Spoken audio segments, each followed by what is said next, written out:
I was given this Echo 1 GAT. Essentially, the trigger contact's burnt out, and I do have photos of that, but here's a little glimpse of that. Yeah, they just burnt out. Thing stopped shooting. Let's open it up. Thing needs a tune-up and needs a MOSFET. So we're going to put this Pico SSR in here. Very tiny MOSFET for a very tiny battery compartment.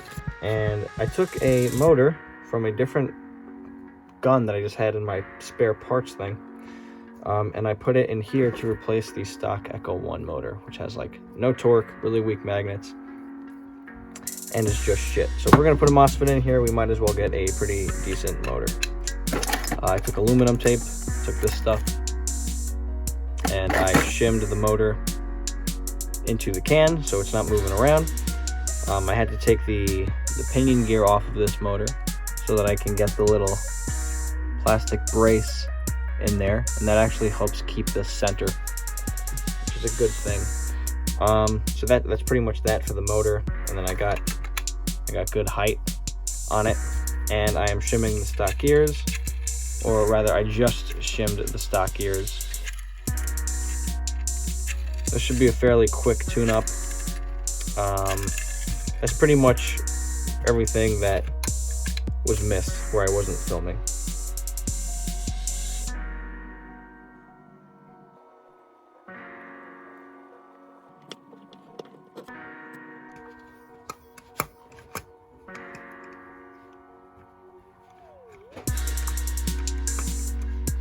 Actually, there's some loss of seal.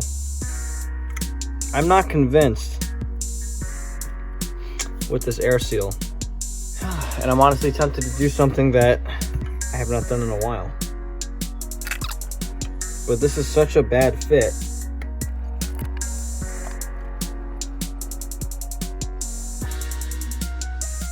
You will never see me do this again. So, because this is a proprietary cylinder head, I can't just replace it with a better one. And I did my mod underneath the O-ring, and I was just not going to get a better fit out of this, so I had to put the Teflon over it. I do not suggest doing that in most cases, but you can see I did it in such a way where but as you can see, I did it in such a way where there's no actual Teflon exposed on the inside.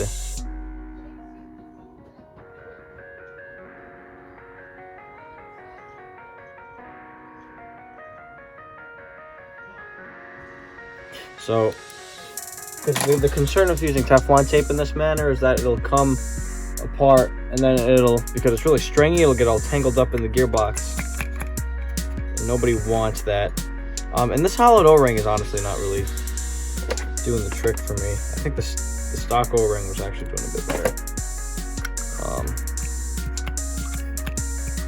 Even that's not making me happy. So, really quick, I'm going to go into my little batch. Bam. See, and the problem with this piston head is that it's so wide. Even the stock O-ring isn't really wide enough to get in here and really do what it needs to do. So I guess I'm going to try to find a thicker. If not, I actually might have to replace this piston head. Yeah, nothing is really doing it. But I could take this and I can actually stretch it. That just stretches it, and you get way better air seal because of that. But where the air seal is actually getting lost is in that gap in the piston head. So, yeah, this piston head is kind of a piece of shit. It's got to go. So this is essentially what had to happen. So first and foremost, we corrected AOE with 2 little spacers. And the reason why we have a completely different piston head and piston is because as I was looking for new piston heads to use, I happened to notice, which I should have actually checked this out before, this pickup tooth was cracked. So it's a good thing we caught onto this. I'm sure the gearbox was still running with this because, I mean, it's taking a fair amount of stress. So, you know, I can fathom how the gearbox was still cycling with this going on, but it was definitely at the end of its life. And I didn't have a steel rack lying around that I could just replace this one with. So this one's going to go to the can.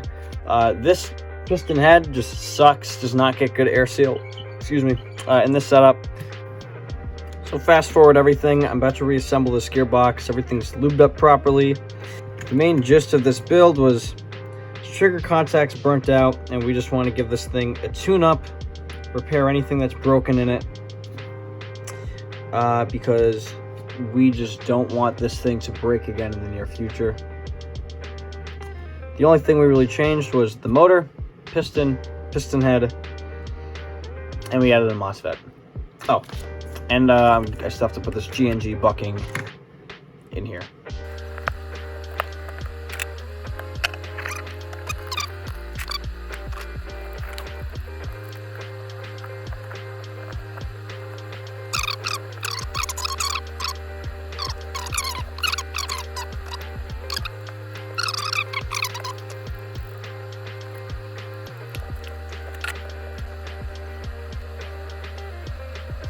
You actually don't want to get silicone on the nub, on the part that's touching the BB.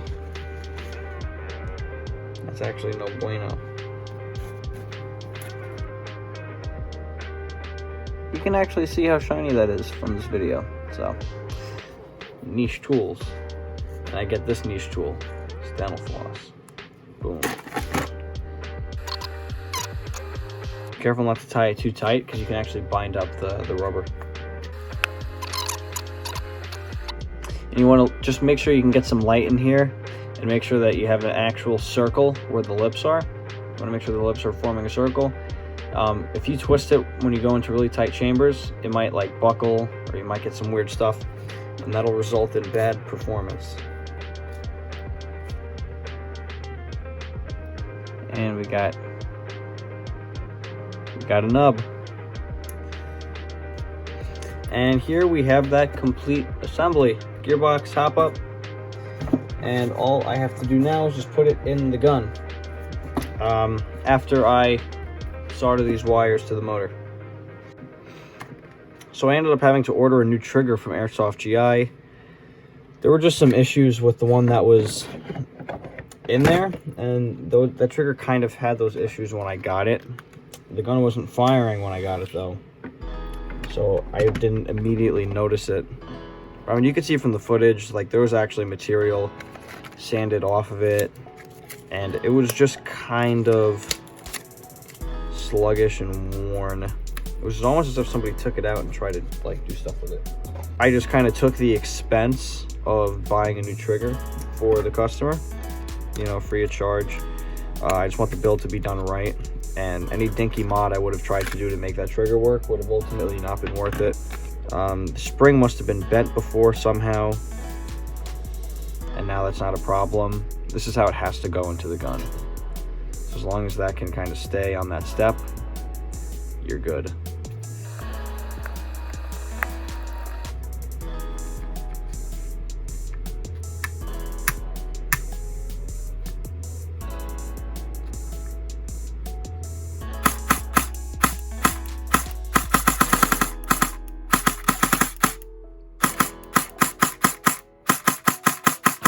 This thing has a really consistent mechanical pre-cocking going on.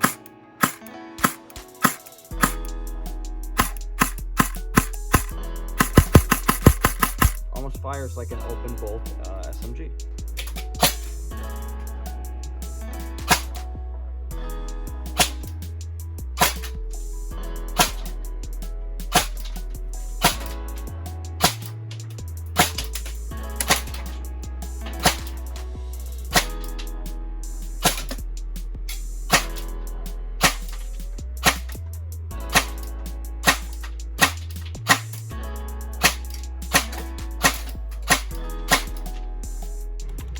So we are back together, and you know, everything is good.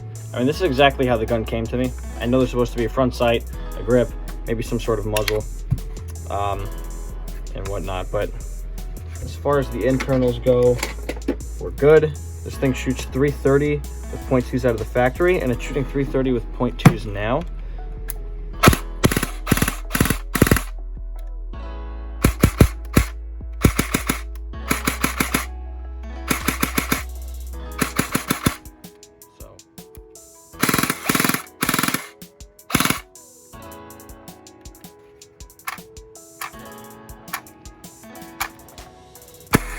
There we go.